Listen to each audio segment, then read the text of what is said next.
Today we will start talking about menstrual cycle.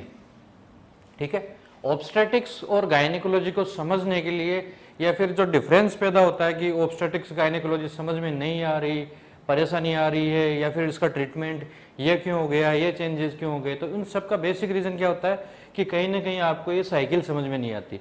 ठीक है, तो आज by the end of this lecture हम लोग ये कंफर्म करेंगे कि ये साइकिल आपको कंप्लीटली समझ में आ जाए। ठीक है, ये साइकिल समझ में आ गई और आपने नॉर्मल जेनेटेलिया समझ लिए तो मतलब आपके ऑब्स्टेटिक्स और गायनिकोलॉजी में कहीं भी कोई समस्या नहीं आने वाली। ठीक है, तो हम कुछ एक चीजें वो बार बार रिपीट होंगी। इनके डेज के बारे में बात करेंगे, इनके कौन कौन से हार्मोन्स होते हैं, इनके हार्मोन्स की वजह से कौन कौन से चेंजेस होते हैं, उन चेंजेस को कैसे प्रिवेंट करा जाता है, कैसे वो बॉडी को अफेक्ट करते हैं, ये सारी की सारी चीजें आज हम इन चीजों इसमें सीखेंगे। ठीक है, तो सबसे पहले हम बात करना स्टार्ट करें मेंस्ट्रुअल साइकिल।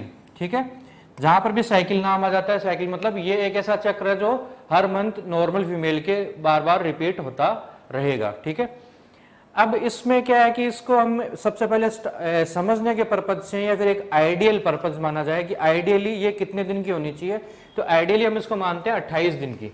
ठीक है, ये 28 दिन का एक आइडियल साइकिल होता है। अब आइडियल साइकिल से हम पढ़ना स्टार्ट करेंगे, इसके चेंजेस के बारे में हम आगे बात करेंगे। अब 28 दिन का अगर आइडियल साइकिल है तो इसमें कौन कौन से डेज पे क्या क्या चेंजेस हैं उसको समझना चालू करते हैं। तो ये डे 1 स्टार्ट करते हैं, यहां से ब्लीडिंग स्टार्ट हुई थी। सबसे बड़ा कंफ्यूजन क्या होता है कि मेंस्ट्रुअल साइकिल काउंट कहां से करना स्टार्ट करें, तो ये डे 1 ऑफ ब्लीडिंग है। ठीक है, यहां से ब्लीडिंग स्टार्ट हुई और वही डे 1 होगा मेंस्ट्रुअल साइकिल का डे 1। ठीक है, ये यहां से स्टार्ट हुई ब्लीडिंग और ये यहां तक डे 7 तक हुई। कुछ फीमेल्स में ये 5 डेज की होती है, कुछ में 7 की होती है, कुछ में 3 की होती है, बट एक आइडियल सिनेरियो के बारे में बात करें तो 7 डेज का ये 7 दिन तक ये फीमेल ब्लीड कर रही है। ब्लीडिंग क्यों हो रही है, तो जो यूट्रस के अंदर की जो लाइनिंग थी, एंडोमेट्रियम लाइनिंग थी, वो टूटती है और मेंस्ट्रुएशन मायोमेट्रियम कॉन्ट्रैक्ट करता है और वो ब्लड बाहर निकलता है, जिसको हम क्या बोलते हैं, मेंस्ट्रुएशन। ठीक है, उसके बाद में डे 8 पे क्या है, डे 8 से स्टार्ट हो जाएगा वापस से ये यूट्रस को तैयार होना है। यूट्रस का बेसिक पर्पज क्या है बॉडी में कि फीटस के लिए वेट करना, नई प्रोजेनी बनाना और उसको वहां पे ग्रोथ देना। ठीक है, तो अब ये वापस से यूट्रस अपना बेसिक फंक्शन डे 8 से वापस ले लेगा। डे 8 से वापस प्रिपेयर होना स्टार्ट हो जाएगा फॉर नेक्स्ट प्रेगनेंसी बोल लो या फिर नेक्स्ट साइकिल बोल लो। ठीक है, तो ये 8 से 11 दिन तक इसके अंदर की जो लाइनिंग है वो उसकी मोटाई बढ़ेगी और प्रिपेयर करेगी कि यहाँ पे फर्टिलाइज एग आएगा और उसका इम्प्लांटेशन होगा। ठीक है, यहां पर ये सिर्फ मोटाई बढ़ रही है। उसके बाद में क्या होगा, 12 से 17। ठीक है, ये वाला क्या है, डे 14 पे आइडियली ओवुलेशन होता है। ठीक है, डे 14 कहां से आया, तो ये अगर 28 दिन की साइकिल मानते हैं या फिर कोई भी मेंस्ट्रुअल साइकिल के डेज आपको दे दिए जाते हैं, उसमें से आप -14 करते हो तो वो उसका ओवुलेशन डे होता है। तो इसमें डे 14 आ जाता है। ठीक है, अब 14 डे, अभी हमने पिछले लेक्चर्स में बात करी थी कि स्पर्म वो 72 आवर्स तक जी सकता है। तो स्पर्म मान लो इस टाइम पे भी एंटर करता है तो 11, 12, 13, 14 3 दिन मान लेते हैं, 14, 13, 12 ये 3 दिन तक ये 72 आवर्स है वो स्पर्म जी सकता है। ठीक है, यहां पे अगर स्पर्म आता है तो वो यहां तक जी सकता है। 12 से 24 घंटे तक ओवम की भी लाइफ होती है। तो ये सारे के सारे क्या है, इसमें ओवुलेशन होता है और मोस्टली फर्टिलाइजेशन होता है, वो इन 12 से 17 दिन के अंदर अंदर होता है। ठीक है, यहां तक अगर मान लो फर्टिलाइजेशन नहीं हुआ तो डे 18 से लेके 25 तक, ठीक है, फर्टिलाइजेशन अगर नहीं होता है तो कॉर्पस ल्यूटियम जो बनी हुई होती है, जो एलएच सीक्रेट कर रही होती है, प्रोजेस्टेरोन सीक्रेट कर रही होती है, वो फेड अवे हो जाती है और उसके बाद में क्या होगा, ये 26, 27, 28 3 दिन यूट्रस लाइनिंग है वो डिटेच होना स्टार्ट हो जाएगी और ये डे 1 वापस से आ जाएगा और डे 1 से वापस से ब्लीडिंग स्टार्ट हो जाएगी। ये साइकिल है, ये कंटिन्यू होती रहती है। इसके बारे में डिटेल में हम लोग देख लेते हैं। अब बात करना स्टार्ट करेंगे which arteries are responsible for bleeding या मेंस्ट्रुएशन। तो spiral arteries are responsible for menstruation. ठीक है। नॉर्मल लेंथ के बारे में बात करें तो 24 से 38 दिन अभी रिसेंट शो में दे रखा है। इसको हम ऐसे भी याद रख सकते हैं, 28 डेज की आइडियल होती है +7 और -7, ठीक है। तो +7 हो गया तो ये 35 डेज, -7 हुआ तो ये 21 डेज।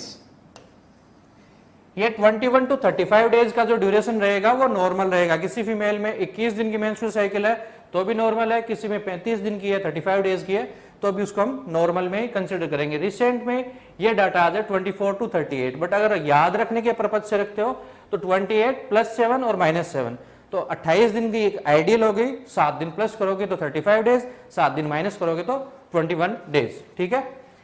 अब नॉर्मल ड्यूरेशन ब्लीडिंग का कितना होता है, किसी फीमेल में ये 2 दिन तक हो सकती है तो भी नॉर्मल है, और 8 डेज तक भी जाती है तो भी नॉर्मल है, ठीक है।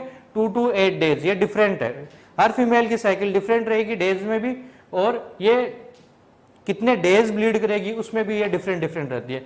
नॉर्मल अमाउंट की बात करें तो ये 20 to 80 ml, ठीक है। ये सारे के सारे डाटाबेस क्वेश्चन है जो कभी भी पूछे जा सकते हैं, किसी भी एग्जाम में पूछे जा सकते हैं, ठीक है। अब मेंस्ट्रुअल फ्लो के बारे में बात करें तो उसमें क्या क्या मिला हुआ होता है, कंटेंट्स क्या क्या है, ठीक है। तो अंदर की लाइनिंग, यूट्रस के अंदर की लाइनिंग दैट इज एंडोमेट्रियम, वो शेड हुई, ठीक है। वेजाइना की एपिथेलियल सेल्स है वो भी शेड हुई, ठीक है। इनकी वजह से ये जो स्पाइरल आर्टरीज थी इनकी वजह से डार्क कलर्ड ब्लड आया, साथ में सर्विक्स से म्यूकस आया, एंजाइम्स हुए और प्रोस्टाग्लैंडिन्स हुए, ठीक है। ये सारे के सारे क्या है, ये नॉर्मल कंटेंट्स हैं मेंस्ट्रुअल ब्लड के, ठीक है। अब ये फीमेल अपनी लाइफ में 3 स्टेजेस में होती है। एक तो होता है जब उसके मेंस्ट्रुअल साइकिल स्टार्ट नहीं हुए होते हैं, उसके बाद में जब मेंस्ट्रुअल साइकिल स्टार्ट हो जाते हैं up to menstrual cycles finish होते हैं, मिनार्क टू मिनोपोज का फेज होता है वो अलग होता है, और पोस्ट मिनोपोजल फीमेल है वो अलग तरीके से बिहेव करती है, या फिर उनके बॉडी में अलग अलग चेंजेस रहते हैं। तो उनके 3 फेजेस रहते हैं। तो average onset of menarche, what is menarche, तो जो मेंस्ट्रुअल साइकिल्स जब स्टार्ट होती हैं तो उसको हम बोलते हैं मिनार्क, ठीक है। एवरेज एज इज 13 ईयर्स, और ये रेंज है वो क्या है 11 से 15 साल के बीच में वेरी करती हैं, ठीक है। कई बच्चों में ये 11 ईयर्स में स्टार्ट हो जाएगा, कुछ एक में ये 15 तक स्टार्ट नहीं होता, बट अगर एवरेज सिंगल बेस्ट आंसर की बात करें तो 13 ईयर्स है। ये DSSB में एक क्वेश्चन पूछा गया था, ठीक है। अब permanent stoppage of menstrual blood is या menstrual cycle is known as menopause, ठीक है। मिनार्क क्या है, मेंस्ट्रुअल साइकिल्स का स्टार्ट होना और मेंस्ट्रुअल साइकिल्स का रुक जाना, कंप्लीट हो जाना, ठीक है, दैट इज मेनोपॉज। ये एम्स रायपुर में भी पूछा गया था, भोपाल में भी पूछा गया था, ये डिफरेंट टाइम्स पे ये क्वेश्चन पूछा गया है, ठीक है। कॉमनेस्ट मेनोपॉजल सिम्टम के बारे में बात करें कि मेनोपॉजल का कॉमनेस्ट सिम्टम कौन सा था, तो हॉट फ्लशेज, ठीक है। अचानक से ये फीमेल्स हार्मोनल चेंजेस की वजह से क्या होगा, अचानक से हॉट फ्लशेज आते हैं। हॉट फ्लशेज का मतलब क्या होता है कि अचानक से बहुत तेज गर्मी लगती है, परफ्यूज स्वेटिंग होती है, तो ये क्या है, ये कॉमनेस्ट साइन है मेनोपॉज का, मतलब जो हार्मोन्स है और बॉडी के हार्मोन्स है वो चेंज हो रहे हैं। फीमेल में जैसे मैंने बताया 3 स्टेज में लाइफ चलती है, पहले हार्मोन्स नहीं होते हैं, उसके बाद में 15 से 45 तक हार्मोनल फेज चलती है, और उसके बाद में हार्मोन्स है वो चले जाते हैं, ठीक है। तो दैट इज मेनोपॉज। तो मेनोपॉज वाले में कॉमनेस्ट चीज है ये हॉट फ्लशेज है। ये हॉट फ्लशेज को डिफरेंशिएट करना होता है हमें कार्डियक कॉजेज से, क्योंकि 45 साल के आसपास का ही वो एज पीरियड होता है जब कार्डियक प्रॉब्लम्स, हार्ट की प्रॉब्लम्स भी हो सकती हैं, तो उस टाइम पे हॉट फ्लशेज और कार्डियक प्रॉब्लम्स इन दोनों को डिफरेंशिएट करना होता है, ठीक है। एवरेज एज की बात करें तो मीनार के स्टार्ट हुआ था अराउंड 13 ईयर्स पे, 11 से 15 की रेंज थी, और average age of menopause that is 45 years, ठीक है। 45 साल एज मानी गई है मेनोपॉज की, ठीक है। अब बात करें प्रिकोसिस प्यूबर्टी, ठीक है। प्रिकोसिस प्यूबर्टी क्या होता है, तो development of secondary sexual character, ठीक है, before the age of 8 years. ये यहां पे नोट करने वाला पॉइंट है, ये 8 ईयर्स है, 8 ईयर्स से पहले या फिर मिनार के मतलब मेंस्ट्रुअल साइकिल स्टार्ट हो जाए before the age of 10 years, ठीक है। 10 साल से पहले मेंस्ट्रुअल साइकिल स्टार्ट हो जाए या फिर 8 साल से पहले किसी बच्ची में सेकेंडरी सेक्सुअल चेंजेस आना स्टार्ट हो जाए तो उसको हम क्या बोलेंगे, प्रिकॉशियस प्यूबर्टी। ये अपने आप में पोटेंशियल क्वेश्चन है जो मल्टीपल टाइम्स पूछा गया है और आगे भी पूछा जा सकता है। यहां पर ये जो टर्मिनोलॉजीज यूज करी जा रही हैं इनको आपको अच्छे से याद करना है, अच्छे से याद रखना है। अगर ये आपके दिमाग में है तो ओबीजी बहुत ही सिंपल सब्जेक्ट है, और अगर आपको ये नहीं पता है तो आपके बहुत सारे कॉन्सेप्ट्स नहीं बनेंगे, और कॉन्सेप्ट्स नहीं बनेंगे तो एंड ऑफ द सब्जेक्ट आप बोलोगे ये समझ में नहीं आया। तो कुछ चीजें हैं वो आपको डाटाबेस्ड है वो आपको याद रखनी पड़ेंगी, ठीक है। अब डिलेड, ये तो हो गई प्रिकॉशियस, मतलब ये टाइम से पहले हो गई। अब बात करते हैं डिलेड या लेट प्यूबर्टी, ठीक है। अब आप टर्म यूज कर ले कोई लेट प्यूबर्टी, तो लेट प्यूबर्टी का मतलब क्या हुआ, वो सेकेंडरी सेक्सुअल कैरेक्टर्स हैं वो डेवलप नहीं हुए 13 साल तक, ठीक है। सेकेंडरी सेक्सुअल कैरेक्टर्स के बारे में हम आगे बात करेंगे कि उनमें क्या क्या इंक्लूड होता है, ठीक है। 13 साल तक अगर सेकेंडरी सेक्सुअल कैरेक्टर्स नहीं आते हैं तो उसको हम क्या बोलते हैं, डिलेड या लेट प्यूबर्टी, ठीक है। और मिनार्के के लिए उसमें बात करें तो menarche does not occur up to 16 से 17 साल की बच्ची में। अगर मान लो मिनार्के स्टार्ट नहीं होता है, मेंस्ट्रुअल साइकिल स्टार्ट नहीं होती है, तो उसको हम क्या बोलेंगे, डिलेड या लेट प्यूबर्टी, ठीक है। Average onset of puberty in male is 12 से 16 साल, ठीक है। मेल्स में 12 से 16 है और फीमेल्स का हमने पहले डिस्कस कर लिया है, ठीक है। अब मेल्स में प्रिकॉशियस प्यूबर्टी कब बोलेंगे, तो secondary sexual characters before the age of 9 years, ठीक है।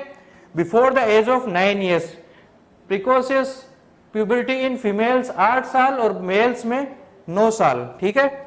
और डिलेड प्यूबर्टी मेल्स में कब बोलेंगे कि सेकेंडरी सेक्सुअल जो कैरेक्टर्स हैं वो अपीयर नहीं हुए 15 साल तक, ठीक है। इसमें डिलेड कब बोलेंगे, 13 साल या 17 साल। फीमेल्स में क्या 2 चेंजेस होते हैं, बॉडी भी चेंज होती है और मेंस्ट्रुअल साइकिल भी स्टार्ट होती है। इनमें क्या होता है, सिर्फ मेल्स में सिर्फ बॉडी चेंज होती है, मेंसेस जैसा ऐसा कुछ होता नहीं है, ठीक है। तो उनमें 15 ईयर्स तक अगर सेकेंडरी सेक्सुअल कैरेक्टर नहीं आते हैं तो हम उसको बोलेंगे कि ये डिलेड प्यूबर्टी है, ठीक है। अब प्यूबर्टी का जो फीमेल्स में सीक्वेंस है वो क्या होता है, तो सबसे पहले स्टार्ट होता है ब्रेस्ट बडिंग, ठीक है। ब्रेस्ट बडिंग, ब्रेस्ट बडिंग को हम क्या बोलते हैं, थिलार के। थिलार के मतलब ब्रेस्ट है और ब्रेस्ट साइज में थोड़ा सा बड की तरह, मतलब बडिंग होना स्टार्ट हो जाता है, वो साइज में बढ़ना स्टार्ट हो जाता है, उसको हम बोलते हैं थिलार के। सेकंड होता है प्यूबिक हेयर्स, दैट इज प्यूबार्क, ठीक है। उसके बाद में ग्रोथ में स्पर्ट आता है और मेंस्ट्रुअल साइकिल स्टार्ट हो जाती है, दैट इज मिनार्के, ठीक है। तो ये सीक्वेंस है, इसके बारे में अभी रिसेंट में 2020 में एम्स पटना में क्वेश्चन पूछा गया था।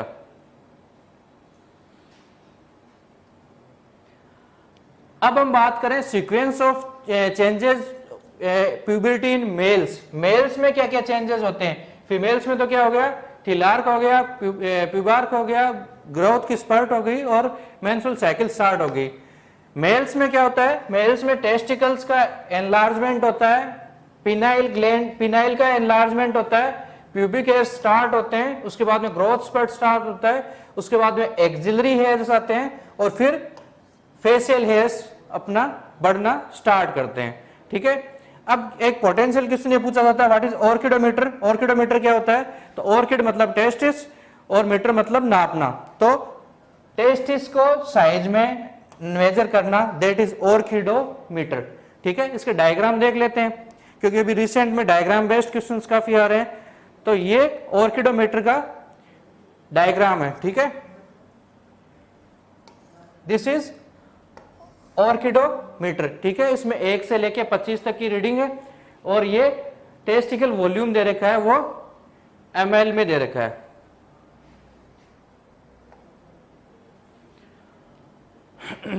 अब बात करें फीमेल्स के मेंस्ट्रुअल साइकिल के बारे में, तो मेंस्ट्रुअल साइकिल के बारे में बात करते हैं तो उसमें 2 में डिवाइड करते हैं हम, ठीक है। एक ओवेरियन, तो ओवेरियन में क्या क्या चेंजेस होते हैं, और एक यूट्रस, ठीक है, ओवरीज और यूट्रस, ठीक है।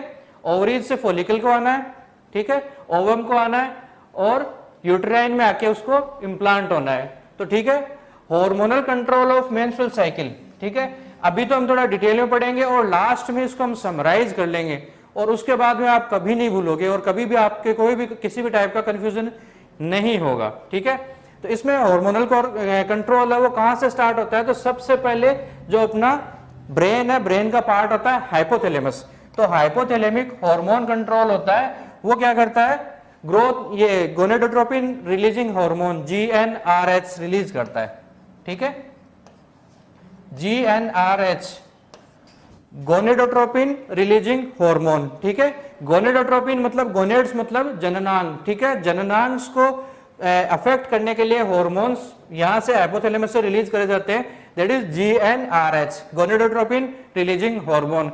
अब ये गोनेडोट्रोपिन रिलीजिंग हार्मोन कहां जाके एक्ट करेंगे? तो एंटीरियर पार्ट ऑफ पिट्यूटरी पे जाके एक्ट करेंगे और वहां से ओवेरियन साइकिल को कंट्रोल करेंगे। ठीक है, अब जो ओवेरियन हार्मोन्स आएंगे वो क्या करेंगे? वो यूटेराइन साइकिल को कंट्रोल करेंगे। ठीक है, तो इनके कंट्रोल्स के बारे में थोड़ा डिटेल में देख लेते हैं हम लोग। ये हाइपोथैलेमस से स्टार्ट हुआ, ये यहाँ पे पिट्यूटरी में आ गया, पिट्यूटरी से क्या हुआ? हाइपोथैलेमस से स्टार्ट हुआ, हाइपोथैलेमस से फिर ये कहां पे आया? पिट्यूटरी ग्लैंड पे, पिट्यूटरी ग्लैंड के एंटीरियर पार्ट पे। तो यहां से GnRH मतलब गोनेडोट्रोपिन रिलीजिंग हार्मोन। ठीक है, ये आए और इन्होंने आके एक्ट करा एंटीरियर पार्ट ऑफ पिट्यूटरी पे। एंटीरियर पार्ट ऑफ पिट्यूटरी क्या करेगी कि ल्यूटिनाइजिंग हार्मोन और फॉलिकुलर स्टिमुलेटिंग हार्मोन। ठीक है, ल्यूटिनाइजिंग हार्मोन और फॉलिकुलर स्टिमुलेटिंग हार्मोन प्रोड्यूस करेगी, जो कि आके फीमेल्स में ओवरीज पे और मेल्स में टेस्टिस पे अफेक्ट करेंगे। ठीक है, और वहां से क्या होगा? मेल्स में टेस्टोस्टेरोन मेन होता है और यहाँ पर ईस्ट्रोजन और प्रोजेस्टेरोन सेक्स हार्मोन्स हैं वो प्रोड्यूस करे जाएंगे। अब इनका कंट्रोल कैसा होता है? तो इनका कंट्रोल होता है नेगेटिव फीडबैक।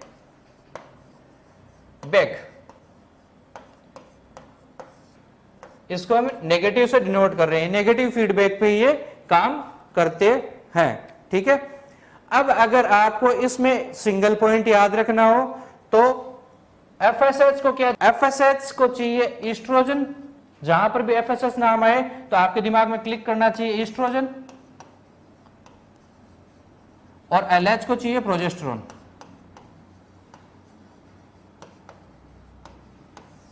ठीक है, FSH क्या चाहता है? ईस्ट्रोजन। LH क्या चाहता है? प्रोजेस्टेरोन। ठीक है, इस स्लाइड से आपको इतना याद रखना है। ये सीक्वेंस क्या है? तो हाइपोथैलेमस से स्टार्ट होगा, एंटीरियर पार्ट ऑफ पिट्यूटरी पे आएगा, एंटीरियर पार्ट ऑफ पिट्यूटरी से गोनेड्स पे आ जाएगा, गोनेड से सेक्स हार्मोन्स निकलेंगे और साइकिल सारी कंट्रोल करी जाएंगी। इनके चेंजेस को हम डायग्राम्स में देखें। ओवरी में क्या चेंजेस होंगे? तो प्राइमोर्डियल फॉलिकल्स हैं, उनसे क्या बन जाएंगी? मैच्योर बड़ी साइज की ग्राफिन फॉलिकल बन जाएंगी। ग्राफिन फॉलिकल से क्या बन जाए? ग्राफिन फॉलिकल में ये ओवा प्रिपेयर हो गया और ये अपनी सेल्स की लेयर हो गई, थीका इंटरना और थीका एक्सटर्ना। जो बाहर की तरफ होगी दैट इज थीका एक्सटर्ना, जो अंदर की तरफ होगी दैट इज थीका इंटरना। यहां से क्या हो गया? ओवुलेशन हो गया। ओवुलेशन मतलब ये ओवरी की वॉल को रप्चर करके यहां से कूदा, बाहर निकला और बाहर निकल के ये कहां गया? फेलोपियन ट्यूब्स में आ गया फर्टिलाइजेशन के लिए।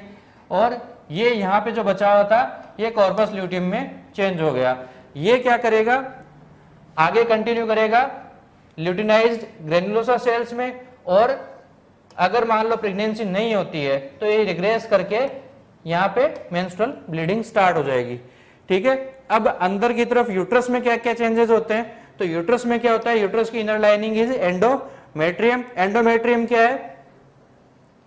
यहां तक तो प्रोलिफरेटिव फेज में है, फिर इसने क्या करा? अपनी साइज को बढ़ाना स्टार्ट करा। Under which hormone? तो ईस्ट्रोजन। यहां तक ईस्ट्रोजन क्या करेंगे? ईस्ट्रोजन नाम आते ही आपके दिमाग में होना चाहिए ईस्ट्रोजन का सिंगल फंक्शन क्या होता है? कोई भी जो लेयर होती है उनकी लेयर्स की मोटाई बढ़ाना। तो एंडोमेट्रियम की जो लेयर है उसकी मोटाई बढ़ाने का काम कौन करेगा? ईस्ट्रोजन। ठीक है, ये यहां तक ईस्ट्रोजन मेन अफेक्ट कर रहे हैं। ठीक है, इस डायग्राम में भी देखें हार्मोन्स वाले में, तो ये रेड वाला है, दिस इज ईस्ट्रोजन, और ये यहां तक पीक पे है। ठीक है, यहां तक पीक पे है। तो पहले शुरुआत वाली जो प्रोलिफरेटिव फेज है, प्रोलिफरेटिव फेज में मेन हार्मोन कौन सा होता है? तो ईस्ट्रोजन है। ठीक है, ईस्ट्रोजन ने क्या करा, ईस्ट्रोजन नाम आते ही दिमाग में आपके ये आना चाहिए, ईस्ट्रोजन क्या करेगा, मोटाई बढ़ा देगा, एंडोमेट्रियम की थिकनेस बढ़ा देगा। एंडोमेट्रियम की थिकनेस तो बढ़ गई, ठीक है। अब इसको क्या करना है कि रेडी करना है कि अगर मान लो फर्टिलाइजेशन हो जाता है, एम्ब्रियो बन जाता है, तो एम्ब्रियो आके यूट्रस में चिपकेगा, तो यूट्रस की इनर लाइनिंग है वो वहां पे एक फेवरेबल एनवायरनमेंट होना चाहिए उसके लिए। तो उसके लिए हार्मोन कौन सा तैयार होगा, उसके लिए हार्मोन तैयार होगा अपना प्रोजेस्टेरोन। तो इसके ओवुलेशन के बाद में मेन हार्मोन कौन सा आ जाता है, प्रोजेस्टेरोन,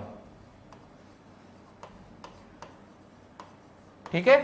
प्रोजेस्टेरोन क्या करेगा, प्रोजेस्टेरोन मोटाई बढ़ाएगा, प्रोजेस्टेरोन मोटाई नहीं बढ़ाएगा। प्रोजेस्टेरोन क्या करेगा, इसको सीक्रेटरी बनाएगा, इसको स्मूथ बनाएगा, इसमें फेवरेबल एनवायरनमेंट बनाएगा, ताकि अगर मान लो फर्टिलाइजेशन हो जाता है तो एम्ब्रियो यहां पे आके आराम से फिक्स हो सके, ठीक है। तो अब क्या हो गया, ये यहां तक तो मोटाई बढ़ गई, उसके बाद में क्या होगा, ये इसका फेवरेबल एनवायरनमेंट, ये ग्लैंड्स वगैरह बना देगा। और ये अगर यहां तक फर्टिलाइजेशन हो जाता है तो ठीक है, ये कंटिन्यू हो जाएगा। तो हार्मोन ऑफ प्रेगनेंसी कौन सा हो जाएगा, प्रोजेस्टेरोन। और अगर मान लो फर्टिलाइजेशन नहीं होता है तो क्या होगा, अब इन दोनों का कुछ फंक्शन नहीं रहा, ये दोनों हार्मोन्स यहाँ पे आके डिप कर जाएंगे। और डिप करते क्या हो जाएगा, ये जो मोटाई बढ़ी थी, ये जो अंदर की मोटाई बढ़ी हुई थी, ये सारी की सारी क्या है, इसको अब शेड होके टूट के बाहर की तरफ निकलना है, जिसको हम क्या बोलेंगे, मेंस्ट्रुअल ब्लीडिंग, मेंस्ट्रुअल साइकिल या मेंस्ट्रुअल ब्लीडिंग, ठीक है। इस तरीके से ब्लीडिंग स्टार्ट हो जाएगी। अब ओवेरियन साइकिल में अगर फेजेस के बारे में बात करा जाए तो नॉर्मल मेंस्ट्रुअल हमने मान रखी है 28 दिन की, ठीक है। तो 28 दिन की मान रखी है, और आपको मान के क्या चलना है कि 14th डे पे ओवुलेशन होगा,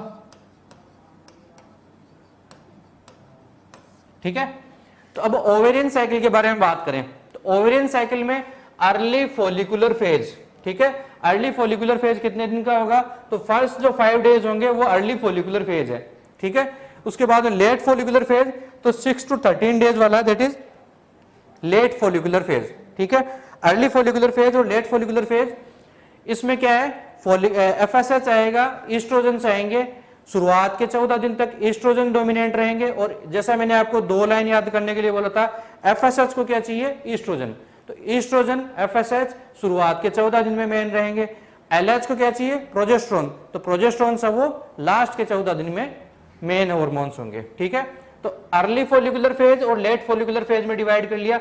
अर्ली कौन से दिन का है, तो 1 to 5 डेज का, और 6 to 13 डेज वाला लेट फॉलिकुलर फेज, ठीक है। उसके बाद में क्या होगा, ओवुलेटरी फेज। डे 14 पे हम मान के चलते हैं कि ये ओवुलेशन हो जाएगा।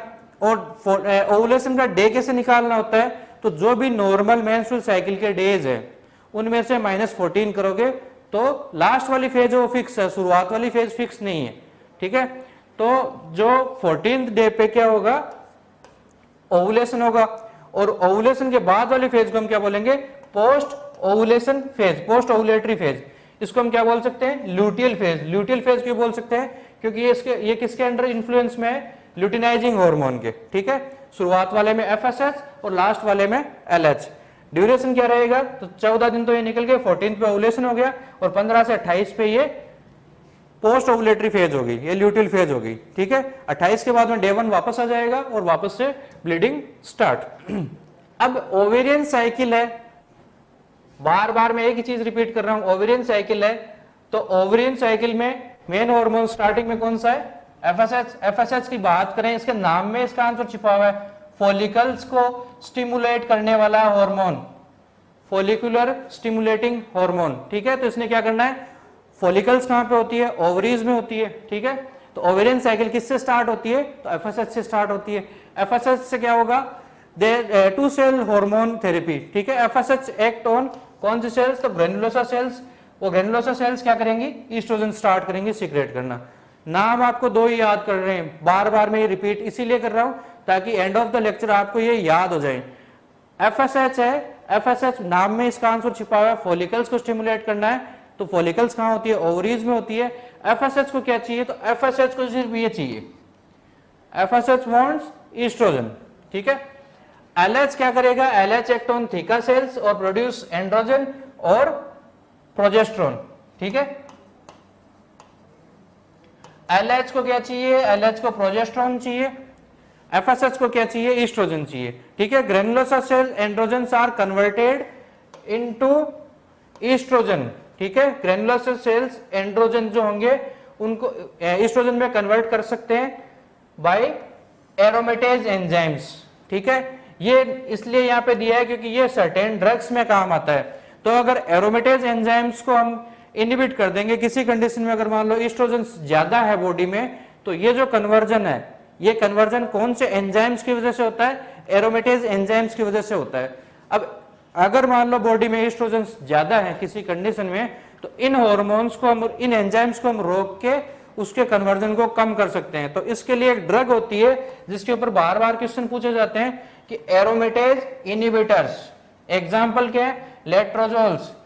ये किस में यूज करे जाते हैं, use to treat hyper, hyper मतलब बढ़ा हुआ, ईस्ट्रोजनेमिया, ईस्ट्रोजनेमिया, ईस्ट्रोजन मतलब ईस्ट्रोजन हार्मोन, और ये emia, emia denotes to blood, ये जहां पर भी लास्ट में मिया आ जाता है, दिस डिनोट्स टू ब्लड, ठीक है। तो ब्लड में ईस्ट्रोजन का लेवल है वो बढ़ा हुआ है, तो उस बढ़े हुए लेवल में हम ये नहीं चाहते कि ये जो एंड्रोजन्स हैं वो ईस्ट्रोजन्स में कन्वर्ट हो, तो उसको हमें रोकना है। तो रोकने के लिए ये जो एंजाइम है, हमें पता है कि ये एंजाइम इसको कन्वर्ट कर रहा है, तो हम इस एंजाइम को क्या करेंगे, ब्लॉक कर देंगे।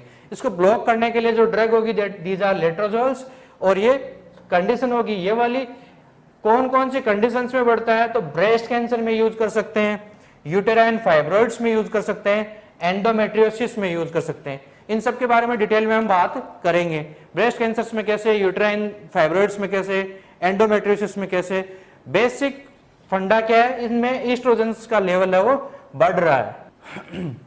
सिंपल डायग्राम से एक बार दोबारा देख लेते हैं। हाइपोथैलेमस, हाइपोथैलेमस से जीएनआरएच निकले, वो कहां पे आके एक्ट करेंगे, anterior part of pituitary, anterior part of pituitary से क्या निकलेगा, एफएसएच, एफएसएच क्या करेगा, ग्रेनुलोसा सेल्स को एक्टिवेट करेगा। अब ये क्वेश्चन पूछा गया था कि इनिबिन किससे सीक्रेट होता है, तो inhibin is secreted from granulosa cells, ठीक है।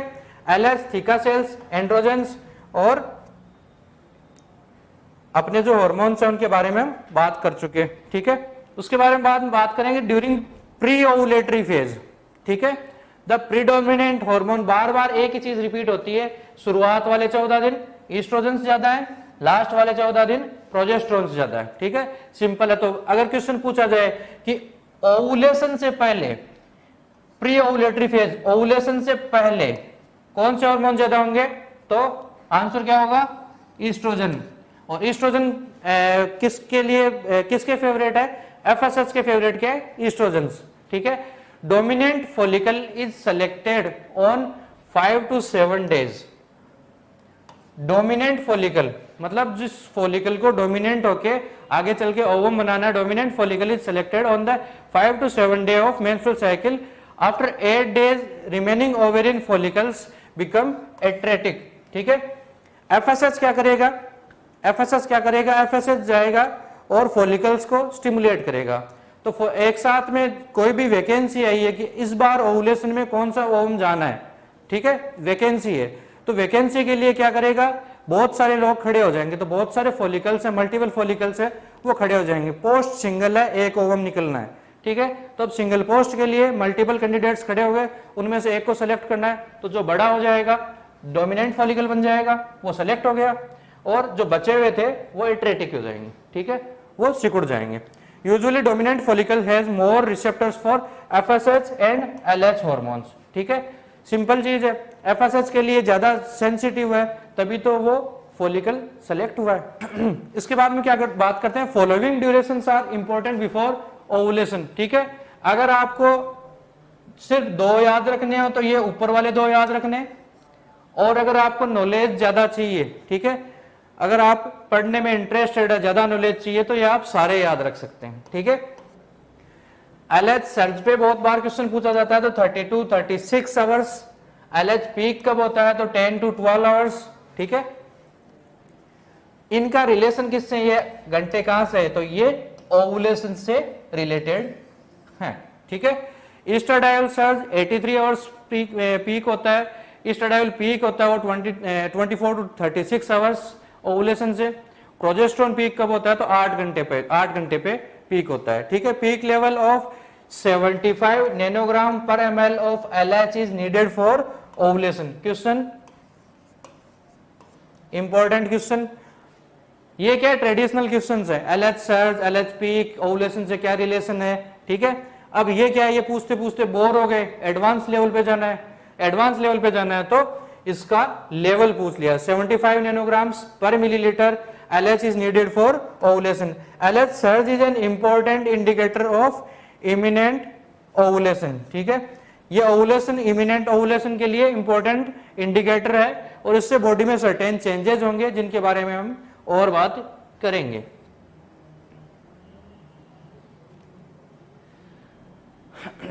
अब ओवुलेशन में कुछ इंपॉर्टेंट चीजें होती हैं जिनको हम डिनोट कर सकते हैं 5 P's के नाम से, ठीक है। प्रोजेस्टेरोन इंड्यूस्ड एफएसएच राइज, ठीक है। प्रेशर ऑफ फॉलिकल्स होता है वो 15 मिलीमीटर्स ऑफ मर्करी होता है। प्लाज्मिनोजन एक्टिवेटर भी पाए जाते हैं, प्रोस्टाग्लैंडिन्स भी पाए जाते हैं, प्रोटीओलाइटिक एंजाइम्स भी इसमें बढ़ते हैं, ठीक है। ये ओवुलेशन से सारे रिलेटेड है। इसकी वजह से पेन होगा, इसकी वजह से वो फॉलिकल रप्चर करेगा, इसकी वजह से वो इंड्यूस होगा और ये प्रोटीओलैक्टिक एंजाइम्स हैं वो उसकी वॉल को ब्रेक करने में या फॉलिकल को ओवरी से निकल के बाहर की तरफ आने में हेल्प करेंगे, ठीक है। इतना प्रेशर होगा तभी वो बाहर की तरफ, ये सारे के सारे क्या है, ये इंपॉर्टेंट चेंजेस हैं जो कि नोट करे जाते हैं ड्यूरिंग ओवुलेशन। अब एक टर्म आती है जो काफी टाइम से पूछी जा रही है, दैट इज मिटल स्मर्ज, ठीक है। एक नॉर्मल फीमेल होती है वो अपने नॉर्मल 28 दिन की साइकिल में 2 बार पेन महसूस करती है। एक बार ड्यूरिंग मेंस्ट्रुअल साइकिल, ठीक है, वो जो मेंस्ट्रुअल साइकिल से उस टाइम पे जब डेसिडुआस ब्रेक हो रहे, मेंस्ट्रुअल ब्लीडिंग जब हो रही होती है उस टाइम पे प्रोस्टाग्लैंडिन्स की वजह से, और दूसरा जब मिडिल टाइम पे जब ओवुलेशन हो रहा होता है उस टाइम पे, तो जब ये mid cyclical pain is known as मिटल स्मर्ज। बहुत बार पूछा गया क्वेश्चन है, इंपॉर्टेंट क्वेश्चन है। ये पेन होता है पेल्विक रीजन में होता है, पेल्विस वाले रीजन में होता है, फीमेल पेल्विस रीजन में होता है। रीजन क्या है इसका? Escape of blood from ovary into peritoneum during ovulation, ठीक है। जैसा कि आपको पता है कि पेल्विस के अंदर ही ओवरीज पड़ी होती है, ओवरी के अंदर एफएसएच के अंडर इन्फ्लुएंस कोई भी फॉलिकल बड़ी और अब वो रप्चर होके वो कहां पे आई? फेलोपियन ट्यूब में आई। जैसे ओवरी हो गई, ओवरी से एक फॉलिकल रप्चर हुई, ऊपर ये फिंगर लाइक प्रोजेक्शंस फिम्ब्रियाज हैं इसके फेलोपियन ट्यूब्स के, ये निकला और यहाँ पे इन्होंने कैच कर लिया। तो ये निकला, इस टाइम पे क्या थोड़ा बहुत ब्लड ट्रिकल करेगा और ब्लड ट्रिकल करेगा तो पेरिटोनियम को इरिटेट करेगा और पेरिटोनियम को इरिटेट करेगा तो ये पेन होगा जिसको हम क्या बोलेंगे? मिटल स्मर्ज। ये एम्स भोपाल 2018 में भी पूछा गया है, मल्टीपल टाइम्स पूछा गया क्वेश्चन है, इंपॉर्टेंट क्वेश्चन है, ठीक है। अब एक ड्रग आती है क्लोमिफेन सिट्रेट, ठीक है, एंड गोनेडोट्रोपिन। ये थेरेपी यूज करते हैं कि अगर मान लो ओवुलेशन नहीं हो रहा है ना, कोई इनफर्टिलिटी की पेशेंट है और उसमें ओवुलेशन नहीं हो रहा, तो ओवुलेशन के लिए हम ये ड्रग्स यूज कर सकते हैं, ठीक है। अब ये ड्रग्स यूज करेंगे तो ये क्या करेंगे? नेचर तो क्या करती है कि अंडर एफएसएच बहुत सारी फॉलिकल्स तो बनेंगी, एक डोमिनेंट फॉलिकल बनेगी, बट जब ये क्लोमिफेन सिट्रेट, इसको सीसी से भी डिनोट करते हैं, है ना, सीसी भी बोलते हैं क्लिनिकल प्रैक्टिस में। तो ये सीसी जब भी हम देंगे तब क्या होगा? मल्टीपल फॉलिकल्स हैं वो अंडर इन्फ्लुएंस बढ़ेंगी, और अगर मल्टीपल फॉलिकल्स बढ़ी तो वो क्या करेंगे? स्पर्म्स तो वैसे काउंट में बहुत ज्यादा होते हैं, तो मल्टीपल फॉलिकल्स हैं, मल्टीपल है, ठीक है। तो इससे क्या होगा? फॉलिकल्स इनके अंडर इन्फ्लुएंस में बहुत सारी फॉलिकल्स आई, स्पर्म वैसे नंबर में ज्यादा होते हैं, तो ठीक है। तो मल्टीपल प्रेगनेंसी के चांसेस इन ड्रग्स की वजह से ज्यादा है, तो इन ड्रग्स की वजह से मल्टीपल प्रेगनेंसी के चांसेस ज्यादा है, तो पोटेंशियल चांसेस ऑफ क्वेश्चन भी ज्यादा है। आगे बात करें हम कॉर्पस ल्यूटियम के बारे में, ठीक है। कॉर्पस ल्यूटियम क्या होता है? तो corpus luteum is a temporary endocrine organ. What is endocrine organ? Exocrine और एंडोक्राइन दो प्रकार की ग्लैंड्स होती हैं, ठीक है। तो एक्सोक्राइन ग्लैंड्स में तो जिनमें डक्ट्स होते हैं उनको हम बोलते हैं एक्सोक्राइन, मतलब डक्टल सिस्टम, और जिनमें डक्ट्स नहीं होती, जिनके हार्मोन्स डायरेक्ट ब्लड में छोड़े जाते हैं, उनको हम क्या बोलते हैं? Endocrine glands. तो ये क्या है? Corpus luteum is an temporary, permanent नहीं है, टेम्परेरी है, टाइम बीइंग के लिए है, temporary endocrine organ. Corpus luteum is formed from the rupture of graphene follicle. वो ग्राफिन फॉलिकल से ओवम निकल रहा था, वो आपको मैंने भी डायग्राम दिखाया था. तो वो जो ग्राफिन फॉलिकल के रप्चर के बाद में ये बनती है. अगर प्रेगनेंसी कंटिन्यू हो जाती है तो इसको हम क्या बोलेंगे, कॉर्पस ग्रेविडेरम. ठीक है, इसको हम बोलेंगे कॉर्पस ग्रेविडेरम. लाइफ स्पेन कितना होता है कॉर्पस ल्यूटियम का, तो 10 से 12 वीक का होता है. Very very important question. 10 से 12 वीक तक शुरुआत में प्रेगनेंसी को मेंटेन करके कौन रखता है, तो कॉर्पस ल्यूटियम रखता है. मैक्सिमम साइज या मैक्सिमम फंक्शनिंग इसकी 8 वीक्स पे होती है. साइज की बात करें तो ये 30 मिलीमीटर की साइज होती है इसकी, है ना. तो शुरुआत की जो प्रेगनेंसी, हार्मोन ऑफ प्रेगनेंसी कौन सा होता है, पहले बताया मैंने, प्रोजेस्टेरोन. और प्रोजेस्टेरोन शुरुआत में आएगा कहां से, ठीक है, तो प्रोजेस्टेरोन है वो यहां से सीक्रेट करा जाएगा. ठीक है, शुरुआत में क्या होगा कि ये इनिशियली जो प्रोजेस्टेरोन होगा वो यहां से सीक्रेट करा जाएगा. इसका मेंटेनेंस कौन करेगा, तो corpus luteum is maintain by human chorionic gonadotropin HCG hormone from the syncytiotrophoblast, जिनके बारे में हम देख चुके. ठीक है, जो अपना फर्टिलाइजेशन वाला पार्ट है उसमें इनके बारे में हमने डिटेल से बात कर ली है. ठीक है, तो HCG है वो कहां से सीक्रेट होगा, सिनसाइटियोट्रोफोब्लास्ट से. सिनसाइटियोट्रोफोब्लास्ट से HCG स्टार्ट हो गया प्रोडक्शन. तो इसको हम यूरिन में भी देख सकते हैं और ब्लड में भी देख सकते हैं. और ये HCGS की हेल्प से हम प्रेगनेंसी डिटेक्ट करते हैं. तो जो UPT कार्ड आते हैं, यूरिन प्रेगनेंसी टेस्ट वाले जो कार्ड आते हैं, उनमें हम HCG को ही ढूंढ रहे होते हैं. ठीक है, और सेंसिटिव की बात करें तो ब्लड से सैंपल लेके उसमें HCG लेवल्स देख सकते हैं. ये तो जब प्रेगनेंसी हुई तब की बात हुई. अगर प्रेगनेंसी नहीं होती है, प्रेगनेंसी या फर्टिलाइजेशन नहीं होता है, तब इसका स्पेन, लाइफ स्पेन कितना रहता है, तब कॉर्पस ल्यूटियम है वो 10 से 12 दिन ही जिएगी. ठीक है, maximum size of corpus luteum है वो 22वें दिन मेंस्ट्रुअल साइकिल के 20 mm का रहेगा. ठीक है, ये सारे के सारे पोटेंशियल क्वेश्चंस हैं कॉर्पस ल्यूटियम के. ठीक है, maintenance of corpus luteum is by LH hormone. ठीक है, LH हार्मोन को क्या चाहिए, प्रोजेस्टेरोन. प्रेगनेंसी के लिए हार्मोन कौन सा चाहिए, प्रोजेस्टेरोन. तो सारी की सारी चीजें क्या कनेक्टेड. ठीक है, नाम आपको दो ही याद रखने, FSH wants oestrogen, LH wants progesterone. ठीक है, अब पोस्ट ओव्युलेटरी फेज है. Post ovulatory phase is constant. मतलब क्या हुआ कि प्री ओव्युलेटरी फेज, ओव्युलेशन से पहले की फेज है वो तो कांस्टेंट नहीं है. किसी फीमेल में ये 15 दिन की हो सकती है, किसी में 18 की भी हो सकती है, किसी में 20 की भी हो सकती है. ठीक है, बट जो पोस्ट ओव्युलेटरी फेज है, ओव्युलेशन एक बार हो गया तो उसके बाद में डेट फिक्स है, इसीलिए डे ऑफ ओव्युलेशन कैलकुलेट कर सकते हैं. और डे ऑफ ओव्युलेशन मैंने आपको बता दिया कैसे कैलकुलेट करोगे. मेंस्ट्रुअल साइकिल जितने दिन की है उसमें से 14 दिन घटा दो.